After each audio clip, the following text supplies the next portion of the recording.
So ఇక అసలే నేరం ఆపై దుఃఖభారం అంటూ ట్రాక్టర్తో ఢీకట్టి యువకుడి పలాయనం, చివరికి పుట్టేడు విషాదం. అదో పల్లెటూరు, ఊరికి వెళ్లే సన్నటి రహదారి. రాత్రివేళ చీకట్లో ట్రాక్టర్ ఎదురుగా వస్తున్న ద్విచక్ర వాహనాన్ని ఢీకొట్టింది.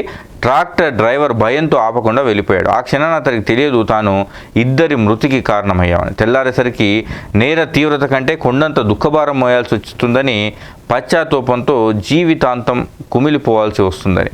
ఇక నిర్మల్ జిల్లా మామడ మండలం వాస్తాపూర్కు చెందిన ఆడెం గంగా ప్రసాద్ అవివాహితుడు.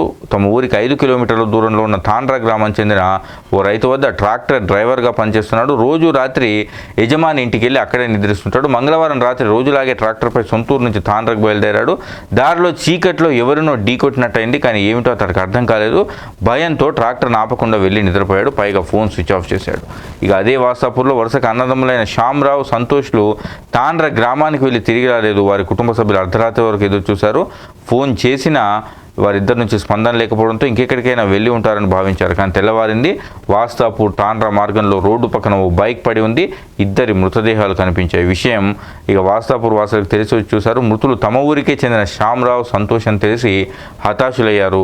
ఇక ప్రమాదం ఎలా జరిగింది, ఎవరు ఢీకొట్టారని ఆరా తీశారు. ఇక ప్రమాదం జరిగిన చోట ట్రాక్టర్ ట్రైల ఆనవాళ్లు కనిపించాయి. ఆ మార్గంలో తరచూ కొన్ని ట్రాక్టర్లు వెళ్తాయి.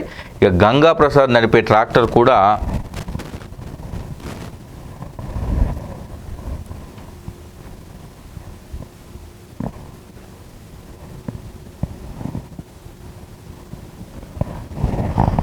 కావచ్చిన రైతుకి ఇంటికి వెళ్ళి పరిశీలించారు. అక్కడ ట్రాక్టర్పై ద్విచక్ర వాహనాన్ని ఢీకొట్టిన ఆనవాళ్లు కనిపించాయి. ఇక గంగా ప్రసాద్ను ప్రశ్నిస్తే నేరం అంగీకరించాడు. కానీ చనిపోయింది ఎవరు?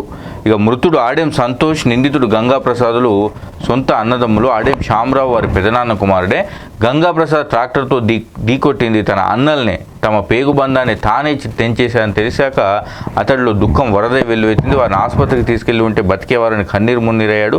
కనీసం తాను ఫోన్ స్విచ్ ఆఫ్ చేయకుండా ఉంటే వారి ఇంటికి రాలేదని తెలిసేదని, అప్పుడైనా కాపాడుకునే అవకాశం ఉందని గుండెలు బాదుకున్నాడు. ఇక గిరిజనులైన ఈ సోదరులు తమకున్న కొద్దిపాటి భూమిలో వ్యవసాయం చేస్తూ జీవించారు. సో ఇదొక విషాదమైనటువంటి క్రైమ్ ఘటన. ఒక వ్యక్తి తను ట్రాక్టర్తో ఢీకొట్టిన వ్యక్తి తన సొంత వాళ్ళే, కానీ తెలియకుండా ఆదమర్చి వెళ్ళిపోవడంతో పెను ప్రమాదం జరిగినటువంటి ఘటన.